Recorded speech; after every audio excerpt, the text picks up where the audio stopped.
Amém. Bom dia, meus irmãos. Bom dia, meus irmãos. Bom dia, minhas irmãs.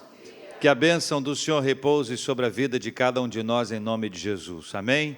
Feliz dia de Pentecostes. Hoje, em todo o planeta, dentro do calendário cristão, se celebra o dia de Pentecostes, uma ação gloriosa de Deus para derramar sobre nós o Espírito Santo de Deus. É por causa do Espírito Santo de Deus que há em nós intrepidez e ousadia, que há entre nós coragem para anunciar as Escrituras. É em razão do derramamento do Espírito Santo de Deus sobre nós que há consolo sobre a nossa vida. Se não fosse o Espírito Santo, não haveria em nós consolo. Nós não conheceríamos a paz, nós não conheceríamos a condução do Espírito Santo do Senhor que nos guia a toda a verdade. Louvado seja o nome do Senhor, porque foi o Espírito Santo quem inspirou para que os escritos bíblicos aqui estivessem, e é o Espírito Santo quem ilumina a nossa mente, para que nós venhamos a ler e a entender a palavra de Deus. Por isso, meus irmãos, bom dia, feliz dia de Pentecostes. Abra sua Bíblia comigo, por gentileza, em Atos dos Apóstolos, capítulo 18, versículos de 1 a 4. Nós temos conversado sobre famílias bíblicas imperfeitas e o que podemos aprender. Famílias bíblicas imperfeitas e o que podemos aprender. Já ouvimos na fala do reverendo Davidson que não existem famílias perfeitas. Nem a sua, nem a minha, nem a nossa. A nossa família não é perfeita, embora em algum momento pode ser que eu e você tenhamos achado que a nossa família, embora seja imperfeita, ela é mais perfeita que muitas outras famílias imperfeitas, se é que você me entende. Ninguém conhece uma casa a não ser quem esteja dentro dessa própria casa, a não ser quem estiver dentro dessa própria casa. Olhando de fora, a nossa imaginação pode nos levar a entender que esta é uma casa nota 10,5. Chegando perto, a nota começa a diminuir, 9,5. Do lado de fora ainda. Entramos, caiu para 8. Chegamos à sala, 7,5. O negócio está esquentando, hein? Sentamos na cozinha, baixou para 6. Não tem nada a ver com o que estava sendo oferecido. Passou 30 minutos dentro da casa, é capaz da nossa nota ir despencando. Só quem sabe como é a nossa casa é quem está dentro dela. Nenhum de nós pode ver uma imagem, uma fotografia. Sabe, eu não sei se já te aconteceu, mas com algumas pessoas que eu conheço, já aconteceu de na hora da foto a pessoa segurar a respiração. E a pessoa segura a respiração, se é que você está me entendendo, nessa posição que eu estou aqui, né? A pessoa segura a respiração e faz a foto. E se o fotógrafo demorar, meu Deus do céu, é uma guerra. É uma guerra. Alguém já diz, é filme? E a pessoa faz a foto. Depois que faz a foto, o que acontece? Nada, nós ficamos exatamente como estávamos antes, absolutamente inteiros. Relaxamos. E exatamente esse relaxamento que eu quero trazer como um símbolo dessa coisa da nossa vida normal, das nossas imperfeições. Nós não somos melhores nem piores do que ninguém. Também não vem me dizer que é pior, que a família do outro é melhor, que na verdade tem pessoas que nós conhecemos que vivem uma vida extraordinária. Olha, de longe todo mundo é normal. E de perto? Hã?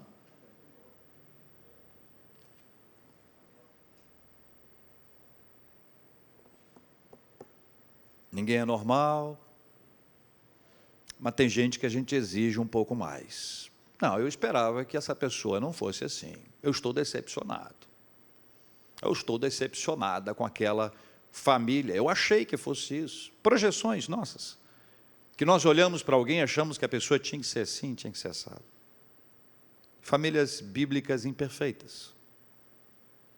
A sua não é perfeita, a minha também não é. Não cobremos um do outro, perfeição na família, porque há imperfeição. Por alguns motivos muito claros. Famílias bíblicas imperfeitas e o que podemos aprender. Atos dos Apóstolos, capítulo 18. Versículos de 1 a 4. Depois disto, deixando Paulo Atenas, partiu para Corinto. Lá encontrou certo judeu chamado Áquila, De onde era Áquila, meus irmãos? Natural do Ponto. Recentemente, chegado da Itália. Quem estava com ele? Priscila. Quem era Priscila? Sua mulher. Por que eles estavam em Corinto? Em vista de ter Cláudio decretado que todos os judeus se retirassem de Roma. O que Paulo fez? Paulo aproximou-se deles. Versículo 3, leia comigo. E posto que eram do mesmo ofício, passou a morar com eles e ali trabalhava, pois a profissão deles era fazer tendas. E todos os sábados, discorria na sinagoga, persuadindo tanto judeus como gregos. Priscila e Áquila não eram perfeitos. Embora, sinceramente, para ser sincero, eu não achei defeito neles. Não consegui achar. Um defeitozinho. Olha que a gente procura, não procura? A gente olha a vida e fala, achar um defeito aqui, isso não pode ser assim, perfeitinho demais. Mas olha, olhei a vida deles, analisei a vida deles, estudei a vida deles, os relatos que nós temos, mas certamente, partindo do pressuposto bíblico, que ninguém é perfeito, que a nossa imperfeição é resultado do pecado, mas eles apresentam algumas coisas bastante especiais na vida deles, e nós vamos aprender um pouquinho mais com eles hoje, com a palavra do Senhor que nos traz esse relato da palavra dele. Eles compõem a base de uma família cristã. Uma família cristã parte de um pressuposto fundamental que é Cristo na vida delas. Eles viveram um tempo instável, um tempo de perseguição, um tempo em que também eles viveram sob manifestações claras da soberania divina, em especial quanto à geografia e o movimento das pessoas. Eles passaram por poucas e boas, como dizem os antigos. Eles passaram por poucas e boas, mas sempre juntos. Sempre juntos. Há lições para casais, há lições para os que passam pela viuvez, lições para os que passam pelo divórcio e lições para os que ainda não se casaram. E eu quero começar lembrando a você um episódio na vida deles que me parece muito importante e que eu trago como uma frase para a nossa reflexão. Uma mudança imposta e não planejada é uma porta para crises na família. Uma mudança imposta e não planejada é uma porta para crises na família. Eles não deixaram Roma porque quiseram deixar Roma e quiseram mudar para Corinto. Eles foram obrigados em razão de um decreto que foi estabelecido e que determinou que assim acontecesse. O pastor, querido pastor R.C. Sproul, traz uma fala importante do ponto de vista histórico sobre esse assunto. Ele conta que Cláudio César, imperador de Roma, emitiu um decreto que expulsou os judeus de Roma, lá provavelmente no ano 52 depois de Cristo. O decreto originou-se por causa de perturbação e agitação em Roma, especialmente por parte dos judeus, em razão de um judeu popular que na literatura deles é chamado de Cresto. Segundo Sproul, é a maneira equivocada de chamar o nome de Cristo. Cristo é a razão daquela perturbação. Isso se faz notório a partir dos escritos de Suetônio, que é onde ele busca, onde ele aponta, Sproul, que o nome de Cristo está sendo escrito incorretamente, o que reflete a pronúncia pagã. Na perspectiva pagã, o nome de Cristo seria exatamente Cresto. Então essa mudança que acontece ali por causa do Evangelho, por causa do crescimento da palavra de Deus, por causa da pregação da palavra, porque o Evangelho estava sendo anunciado, esta é a razão da mudança. A mudança não foi fruto de uma decisão, a mudança não foi resultado de um planejamento, a mudança foi imposta por uma circunstância que estava além deles. Eles não tinham condições de planejar. Foi uma mudança imposta e não planejada. Ela é uma porta para crises na família. Especialmente quando você lida com pessoas mais controladoras, ou com pessoas mais organizadas, ou com pessoas mais metódicas. Uma pessoa metódica, uma pessoa muito organizada, ela planeja tintim por tintim o que vai acontecer. Há um problema nisso? Claro que não. Aliás, isso é ótimo. A Bíblia diz que a gente deve planejar, que o coração do homem pode fazer planos, a gente sabe disso. Mas existem circunstâncias que tiram a gente do eixo, que tiram a gente da normalidade.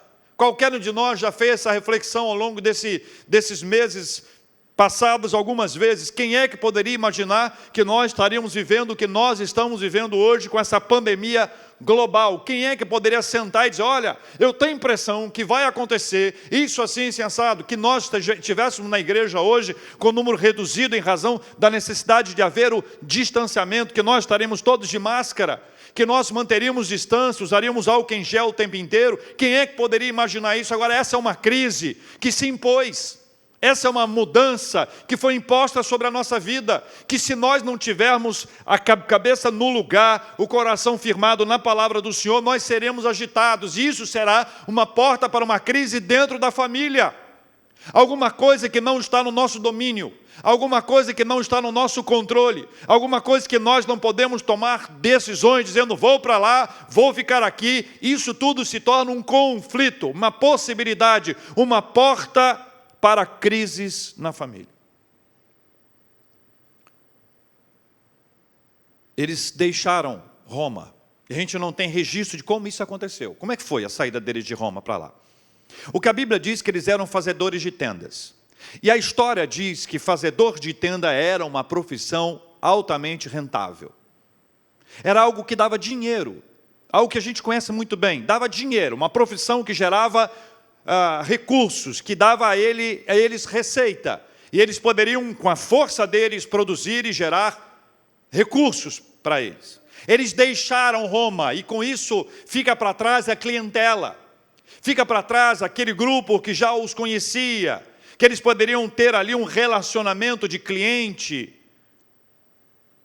Isso tudo fica para trás, mas eles permanecem, apesar de longe de Roma, apesar de sem aquele grupo inicial, família, relacionamento, amigos, e aí você pode multiplicar a normalidade, a vida rotineira, deixa tudo isso para trás e parte para uma vida nova.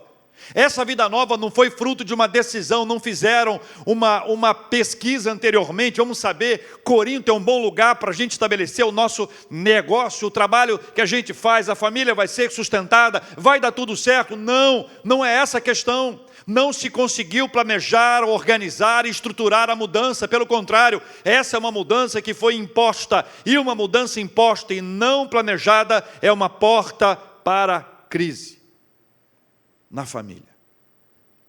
A mudança pode ter gerado perdas financeiras, e essa é uma das portas mais perigosas para a crise na família. A gente costuma dizer que amigos são amigos, negócio à parte. Quando a família vive um tempo de sustento, sabe, provisão, está tudo certo, está tudo bem, maravilha, vida que segue, vamos em frente, está tudo indo bem.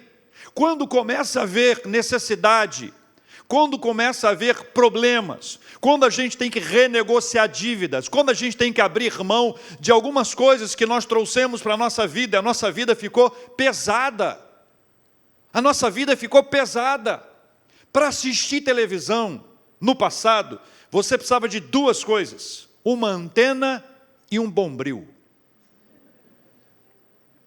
Só os fortes entendem o que eu estou falando. Você nunca poderia assistir uma novela, um jogo de futebol, sozinho, porque alguém precisava subir. Enquanto alguém estava lá em cima, alguém estava lembrando, tá bom, aê, parou, e parou. Alguns de nós já assistimos TV em preto e branco, e não foi de propósito, não foi um filme, não, agora vamos ver um filme cult. Não, é porque só tinha preto e branco. Até que alguém inventou uma tecnologia extraordinária, uma tela azul. E nós vimos jogos de futebol, por exemplo, aqueles que conhecem, Botafogo e Atlético Mineiro, só todo gol era gol do nosso time. Embora eu seja Flamengo, só para registrar. A vida ficou diferente, ficou boa, colorido, controle remoto, maravilha, TV a cabo, Wi-Fi. E aí as coisas vão se avolumando, que são boas, mas as contas também vão, a vida ficou mais cara.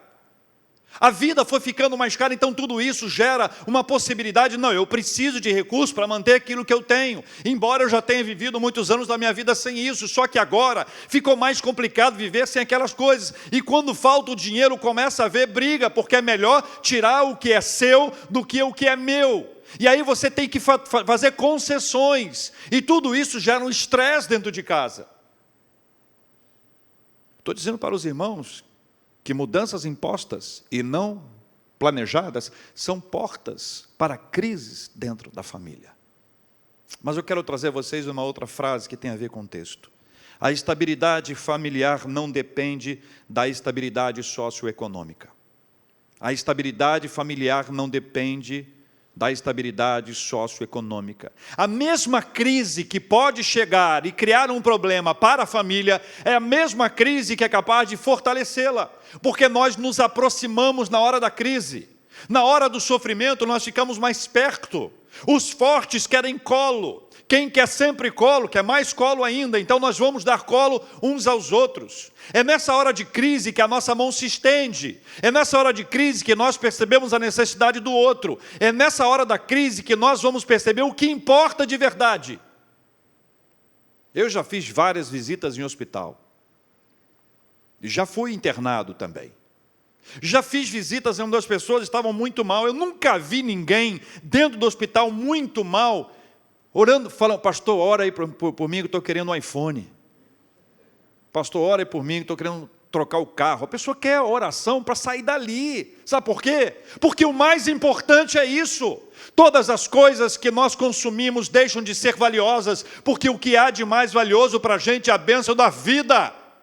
É por isso que a crise, ela pode se estabelecer, mas a estabilidade familiar não depende da estabilidade socioeconômica. Pessoas em crise, famílias em crises financeiras, elas podem se tornar ainda mais sólidas e mais fortes, porque elas aprendem a observar aquilo que de fato é importante, aquilo que é especial para as suas vidas. Há um ditado muito interessante que diz assim: o mesmo sol que derrete a manteiga endurece o barro. Não é verdade? O mesmo sol que derrete a manteiga, e você coloca lá. A manteiguinha ficou no sol, ela derreteu. O mesmo sol que derrete a manteiga, diz o ditado, e é verdade, ele vai endurecer o barro. Tudo isso é verdade, a gente sabe que uma crise, um problema, uma dificuldade, faz isso, gera isso na nossa vida. Essa mudança imposta e a consequente crise financeira não arrancaram a unidade da família de Priscila e Áquila por um motivo grande, sólido, poderoso. Eles eram cristãos, seguros pelo Senhor, e no Senhor seguros, seguiram segundo a direção divina. Eles eram cristãos, estavam seguros nas mãos de Deus. É como se você estivesse num barco, numa embarcação, uma pessoa na popa, uma pessoa na proa, e de repente todo mundo se levanta ao mesmo tempo. E aí aquele grupo se levanta, a embarcação começa a balançar, e alguém diz: espera aí, vamos nos aproximar devagarzinho, devagarzinho, devagarzinho, devagarzinho. Lá fora continua, aqui estamos no barco, ainda estamos na circunstância anterior, mas agora nós nos abraçamos, estamos mais perto. Estamos mais perto porque somos guiados pelo Senhor, e o Senhor que permitiu aquela crise, aquela instabilidade, é o mesmo Senhor que está com a gente no meio da nossa família, sustentando a nossa caminhada, apesar de todas as mudanças que não foram planejadas e sim impostas. Roma já não havia, mas havia a família que navegava estável, apesar de toda a instabilidade socioeconômica. A vida cristã nos apresenta isso, meus irmãos. Em Corinto, eles conheceram um cidadão romano, judeu, zeloso, fariseu dos fariseus, perseguidor dos cristãos, a quem Jesus havia transformado integralmente. Eles conheceram o apóstolo Paulo. O apóstolo Paulo, que era também, como eles, fazedor de tendas. Daí eu pergunto para você, preste bem atenção. Eles saem de Roma e vão para Corinto. Em Corinto eles encontram um cidadão romano, um judeu, zeloso, fariseu dos fariseus, que havia sido perseguidor dos cristãos e agora era um perseguido por amor a Cristo, que também era fazedor de tendas, e eles se encontram. É coincidência?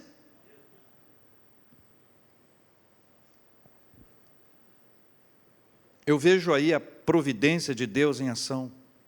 A providência de Deus em ação. A providência de Deus, eles são guiados pelo Senhor, lembra disso? Eles são guiados pelo Senhor. Apesar de toda a instabilidade socioeconômica, havia estabilidade na família. Eles são guiados, eles estão no barco e Deus está conduzindo no meio daquele mar revolto. Deus está conduzindo o barco, eles estão indo. Quando chegam a Corinto, eles encontram uma pessoa que era do mesmo ofício que elas. Mas mais importante que serem do mesmo ofício, era aquilo que o Senhor havia feito no coração dos três. Pela graça de Deus, Priscila, Áquila e Paulo, convertidos ao nosso Senhor e Salvador Jesus Cristo. E aí, meus irmãos, acontece uma coisa maravilhosa. As pessoas de Deus são guiadas por Deus, e Deus sempre promove encontro de pessoas com o mesmo propósito. Você pode ler comigo essa frase? As pessoas de Deus são guiadas por Deus, e Deus sempre promove encontros de pessoas com o mesmo propósito.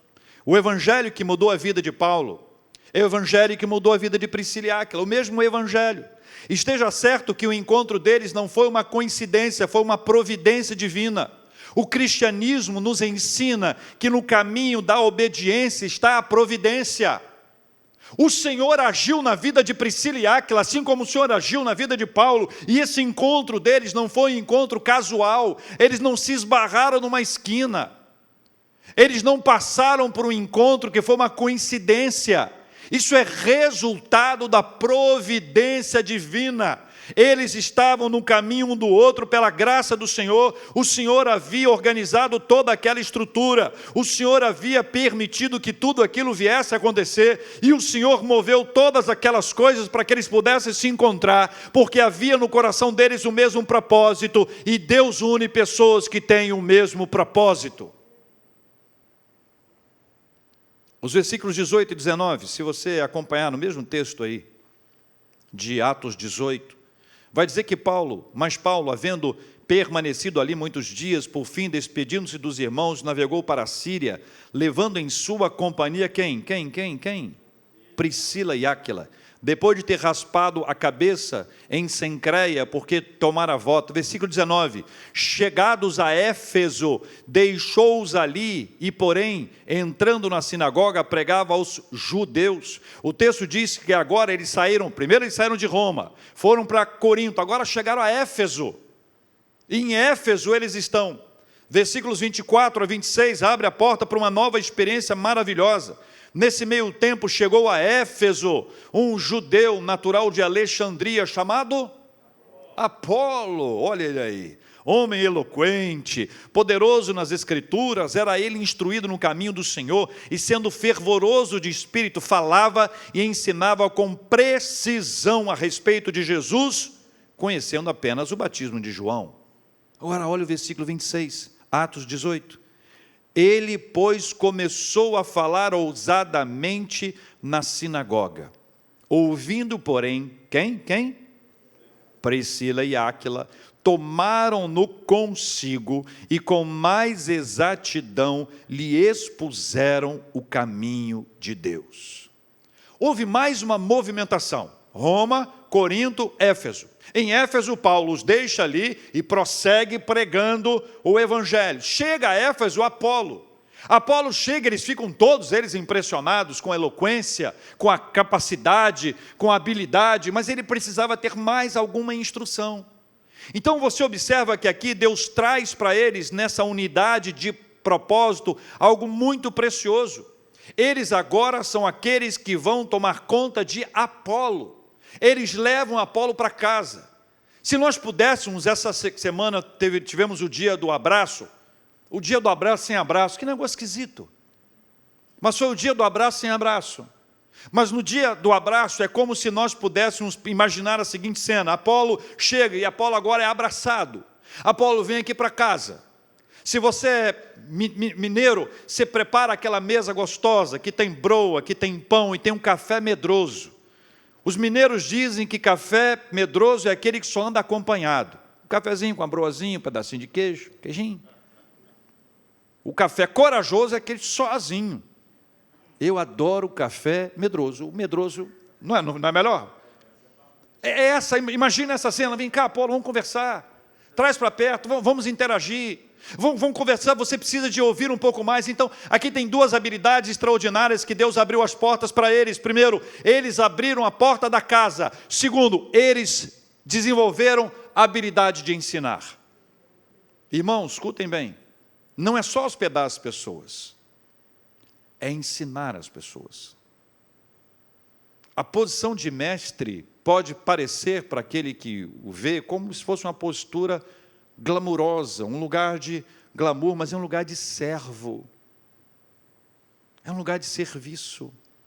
É um lugar de entrega. O encontro com Apolo não foi coincidência. Eles não esbarraram com Apolo. Apolo aí. Não. O Senhor que proveu, que providenciou, que organizou, que estruturou, que planejou, o soberano Senhor continuou governando sobre as coisas todas e trouxe para perto agora de Priscila e Áquila o nosso irmão Apolo. O soberano estava unindo pessoas com o mesmo propósito de novo. É assim que o Senhor faz. É assim que o Senhor faz. Aqui nós podemos aprender que famílias cristãs precisam estar prontas para acolher e para ensinar. Prontas para acolher e para ensinar. Ninguém pode ensinar o que não sabe. Famílias cristãs precisam estar prontas para acolher e para ensinar. A gente dá uma paradinha em Atos agora e dá um pulinho rápido em Romanos. Afinal, eles vieram de Roma. A Roma nós vamos, capítulo 16, versículos 3 a 5. Carta do apóstolo Paulo aos Romanos. Roma, de onde eles saíram fruto daquele decreto e foram para Corinto, depois foram para Éfeso. As movimentações de Deus, as ações de Deus na vida deles. Agora Paulo escreve uma carta para aquela igreja de Roma. A igreja de Roma, nesse texto, no capítulo 16, que nós vamos ler juntos. Capítulo 16 da carta de Paulo aos Romanos, versículos 3 a 5, diz assim a Bíblia: saudai Priscila e Áquila. Como eles são apresentados aí no texto? Olha para mim. Eles são o quê? Apresentados como o quê? Meus cooperadores em Cristo Jesus, os quais, olha a descrição, os quais pela minha vida arriscaram a sua própria cabeça. E isto lhes agradeço, não somente eu, mas também todas as igrejas dos gentios. Você imagine bem o que é isso. Saudai igualmente a igreja que se reúne aonde? Na casa deles. Saudai, meu querido Epêneto, primícias da Ásia para Cristo. Que frase bonita, né? Primícias da Ásia para Cristo. Os primeiros frutos do trabalho da Ásia, que tem na figura de Priscila e Áquila motivo de gratidão. Então, boas lembranças seguem os que servem a Deus. Boas lembranças seguem os que servem a Deus. Eles são lembrados pelas coisas boas que eles realizaram para a glória de Deus. Todo aquele esforço deles em acolher Paulo, em acolher Apolo, em acolher as pessoas na casa deles, em abrir a porta da casa para que ali nascesse uma igreja, todo esse esforço não foi em vão. As boas lembranças o seguiam, como as boas lembranças seguem os que servem a Deus. O tempo havia passado, o distanciamento se apresentou, mas a boa lembrança estava viva no coração e na mente do apóstolo Paulo, que não só fala a respeito, como escreve, e ao escrever estimula todos nós a agradecermos a Deus pelas pessoas que foram e que são e que serão importantes na nossa vida. Eles agora são chamados de cooperadores em Cristo Jesus, em propagar para o exterior os ensinamentos de Cristo. Paulo os elogia, fala de seu zelo, de sua piedade, da sua responsabilidade, e Paulo diz que ele é devedor deles. Paulo tem uma dívida impagável com Priscila e Áquila. Parem para pensar, nós estamos falando do apóstolo Paulo. tá certo? Ele diz que tem uma dívida, ele deve. E essa dívida é impagável, porque aquilo que foi feito com tamanha intensidade, com tanta paixão, com tanta entrega, com tanto amor, que essa obra de Deus nunca é em vão.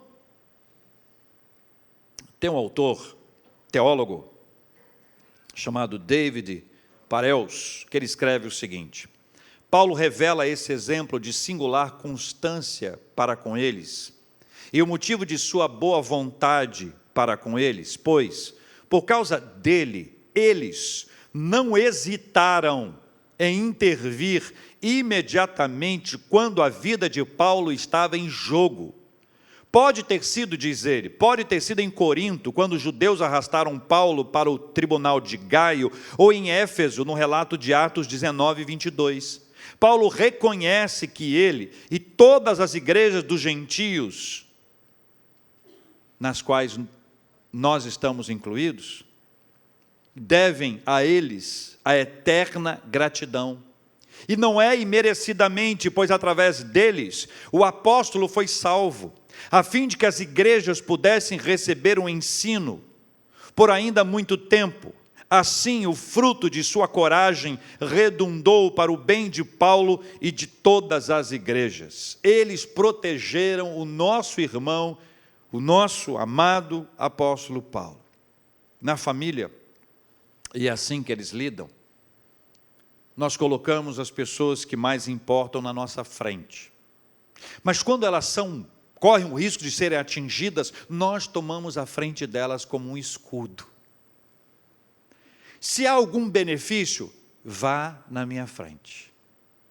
Se há algum risco, eu vou na sua frente. Essa a linha. É assim que a gente vive na família. A família é um lugar onde o privilegiado é o outro, e onde o protegido também é o outro. Eu quero ser escudo para minha família, e sei que você também quer. É assim que é na família. E na família, Priscila e Áquila deram um exemplo extraordinário sobre a vida do apóstolo Paulo. Eles arriscaram a própria vida, eles arriscaram a própria cabeça, por amor, porque não existe força mais poderosa para mover as nossas ações dentro da família que não o amor. O amor é tão extraordinário, é tão poderoso, é tão maravilhoso. Na construção da família, nós sempre levamos em consideração o valor do outro. Cônjuges, marido e mulher, se entreolham, se admiram, se dão as mãos, se apoiam, se encorajam, se protegem. Pais, veem seus filhos como filhotes, saídos do próprio coração. A alegria deles alegra os pais, as lágrimas deles também são lágrimas dos pais. Pais protegem seus filhos. Irmãos brigam.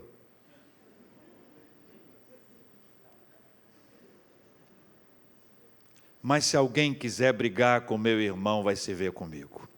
É ou não é verdade? Irmãos brigam entre eles. Tá. Irmãs, meu Deus, quem pegou o meu vestido novo e usou antes de mim pela última vez e vai morrer hoje? Mas se alguém brigar com a minha irmã, vai se ver comigo. Não é assim? Irmãos brigam, mas também brincam. Irmãos brincam, irmãos se divertem, irmãos se apoiam, irmãos se ajudam, se zoam, mas também se protegem. A família deve ser um lugar protegido.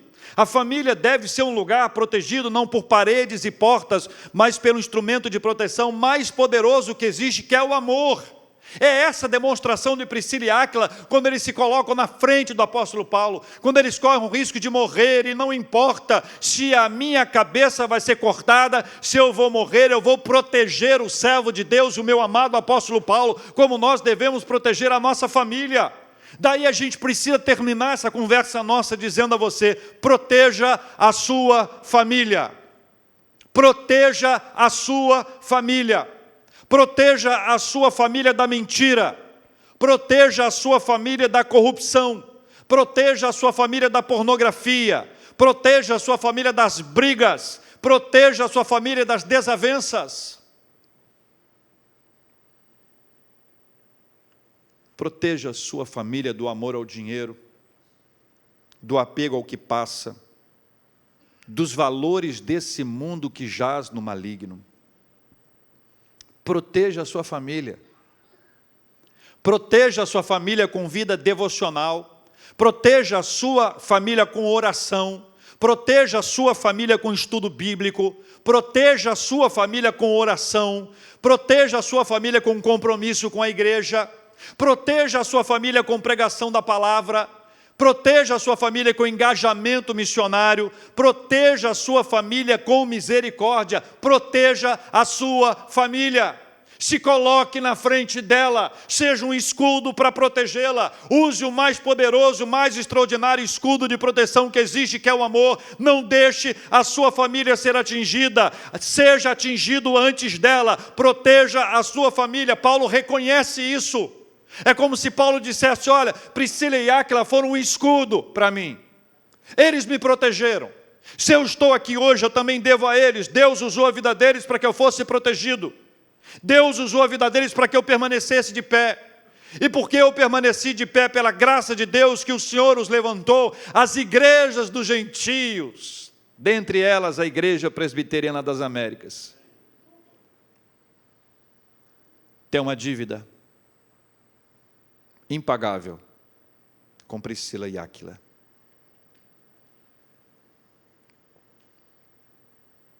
Proteja a sua família. Estamos sendo bombardeados o tempo inteiro. Querem destruir os valores que nós temos, que temos direito a tê-los. Ainda que a gente não brigue com ninguém. Ainda que a gente não saia no tapa, não tenha nenhum tipo de manifestação hostil. Querem que a gente abra mão dos nossos valores da família. Toda hora. De todas as formas. Com várias estratégias. Com várias estratégias. Eu não vou mencionar nenhuma delas, que todos nós somos inteligentes e temos a capacidade de observar.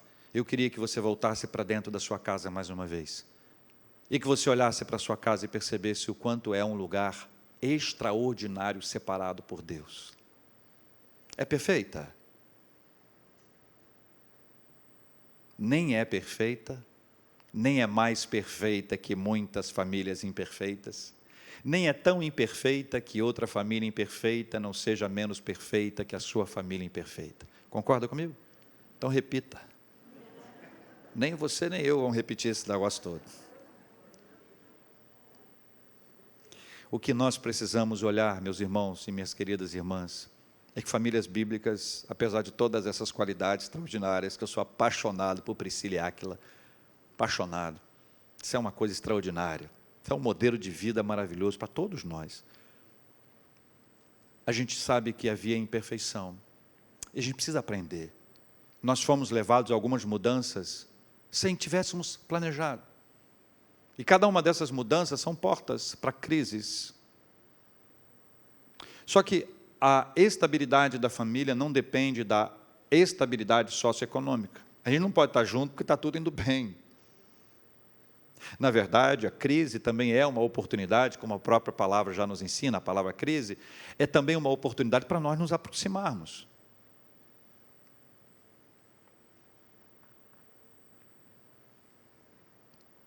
Eu quero orar com você e quero que você ore comigo. Quero pedir a sua ajuda e quero também te ajudar. Eu quero lembrar você que as pessoas são guiadas por Deus, e Deus sempre une pessoas com o mesmo propósito. Algumas vezes nós temos que ajustar o nosso propósito, porque desequilibrou, desafinou, desregulou. O nosso propósito é a vida com Deus. Nosso propósito é uma família na presença de Deus. Já fiz, centenas de casamentos. É muito bom fazer casamento. Já vivi cenas hilárias em casamento. Nem queiram saber. Já fiz casamentos divertidíssimos, como já fiz casamentos sofridos, tristes. Mas cada casal, quando chega ao altar, está pedindo a bênção de Deus para a vida dele, senão o pastor não estaria ali. O pastor ali não está para ornamentar o casamento. O pastor não está ali somente para dar um tom religioso ao casamento. Nós estamos buscando a bênção de Deus sobre aquele casal, que forma uma família mais adiante.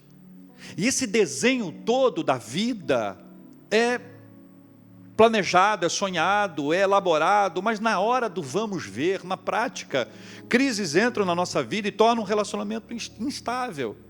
A gente precisa dar uma reajustada isso hoje, dizer: Senhor, ajuda a gente quer fazer a coisa direitinho, a gente tem um propósito. O Senhor nos uniu com um propósito, o nosso propósito é viver para a glória do Senhor. A nossa família deve ser um lugar onde as pessoas, quando se aproximarem dela, sejam abençoadas em nome de Jesus, sejam orientadas, estruturadas, sejam fortalecidas no Senhor. Eu fui uma vez a uma casa em Brasília, um presbítero, fui lá pregar numa igreja em Brasília, querida igreja, eles me levaram. E quando eu cheguei à casa dele, tem sempre um café, é muito bom um café. E no café, eu vi que estavam ali diante de mim várias fotos, no mural, sabe o mural? A mesa do café aqui, mural. Eu disse: quem são essas? Eu conheci algumas. O que é isso aqui? Ele disse: olha, são pastores e missionários por quem nós oramos. Alguns nós ajudamos financeiramente, outros nós oramos. Todos os dias estão aqui para nós estarmos vendo isso. Uma outra vez eu fui pregar em Cuiabá. E chegando na casa, a pessoa me levou ao quarto e disse: pastor, o senhor vai ficar aqui, maravilha, muito obrigado. Temperatura amena, Cuiabá, 49 graus, estava uma delícia. Eles me disseram: pastor, agora queremos que o senhor conheça um outro cômodo. Sabe quando a gente vai na casa das pessoas, elas querem apresentar a casa para nós? Da mesma forma que nós queremos apresentar a casa para as pessoas quando elas vão na nossa casa, é muito gostoso isso. Isso é dizer para você: senhor, fica à vontade, tá? Quero te apresentar a casa. Quando o Lucas era pequenininho, eu levava todos os dias no colo, todos os dias o Lucas em todos os cômodos, para apresentar todos os dias para ele a casa.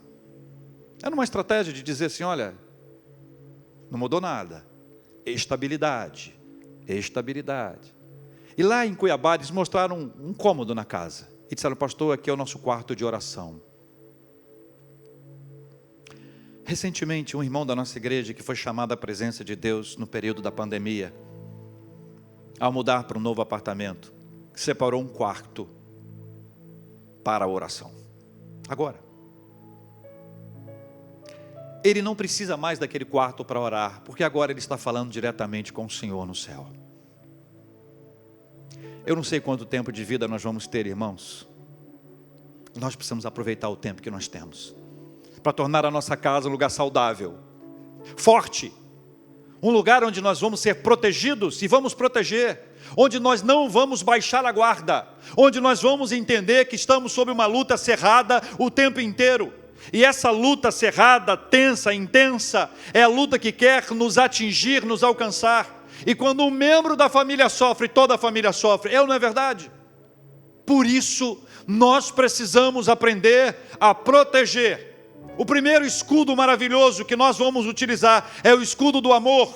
Pais, amem seus filhos. Filhos, amem os seus pais. Marido, esposa, amem-se um ao outro. Irmãos, briga menos. Só um pouquinho. A gente precisa viver essa realidade que a palavra de Deus nos propõe.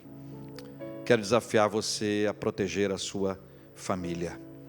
Quero desafiar você a proteger a sua família com vida devocional, com oração, com estudo bíblico, com adoração, com compromisso com a igreja, com a pregação da palavra, com engajamento missionário, com ações de misericórdia. Família. E ainda que você diga assim: pastor, eu gostaria muito que todo mundo fosse comigo, mas nem todo mundo vai. Começa aí. Começa aí.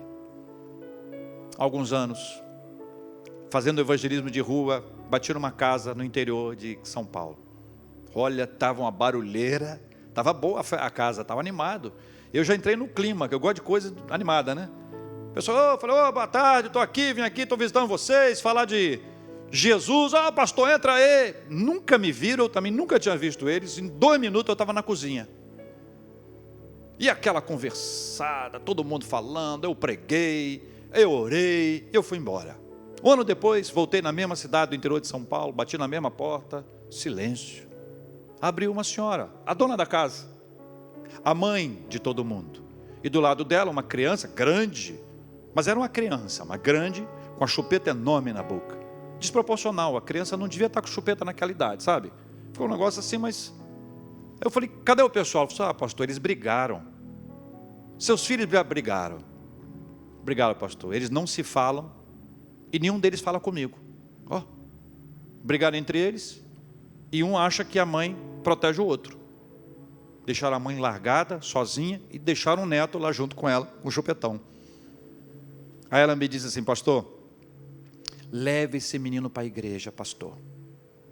Eu falei, euzinho, que moro no Rio, estou visitando a senhora aqui uma vez por ano, eu vou levar o menino para a igreja? Mas como é que ele chega lá se ele não sabe ir? Pastor, o senhor passa aqui e pega ele.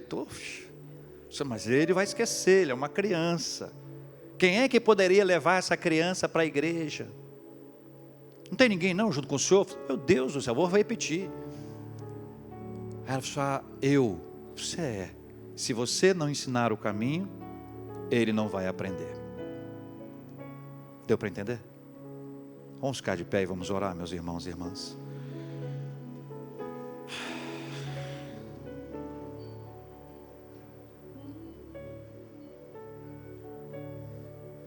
Senhor Deus e Pai, estamos sob ataque. Precisamos da bênção do Senhor.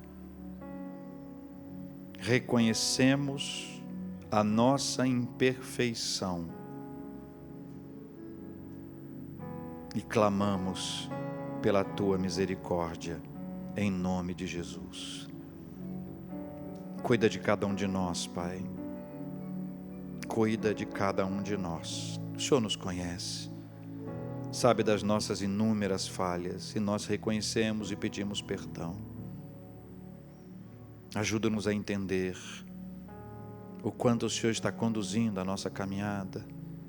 A sua soberania permite que movimentos, que mudanças aconteçam sem que tenham sido planejadas. Embora elas sejam portas para a crise, a nossa estabilidade da família não depende da estabilidade socioeconômica. Pelo contrário, nos momentos de crise nós vamos nos aproximar ainda mais. Nós sabemos que o Senhor está no comando e o Senhor tem unido pessoas com o mesmo propósito. Há um propósito para a nossa vida. E ainda que a gente tenha que deixar um lugar e ir para o outro, ainda que a gente tenha perdas, ainda que a gente tenha que abrir mão daquilo que não é essencial, nós nunca vamos abrir mão daquilo que é mais valioso na nossa vida, que é Jesus. E é a Jesus que nós clamamos. Ajuda-nos nesse processo, Jesus. Ajuda-nos a deixar aquilo que pesa e que atrapalha a nossa caminhada. Ajuda a gente a colocar tudo em prática, para a gente viver aquilo que o Senhor tem para nós. Por favor, Senhor. A nossa missão agora é de proteger a nossa família. E nós queremos começar a protegê-la de forma diferente, intencional, se ainda não era feito, hoje. Hoje. Vamos proteger a nossa família com vida devocional dentro de casa, com estudo da palavra, com oração na família, com adoração dentro do nosso lar, com compromisso com a igreja, engajamento missionário e atitudes de misericórdia. O Senhor vai nos unir com propósitos. Talvez seja isso que falte, para que as coisas comecem a viver um outro tempo na nossa caminhada. Ajuda-nos, para que venhamos a proteger a nossa família, em nome do nosso amado Senhor e Salvador, Jesus. Amém.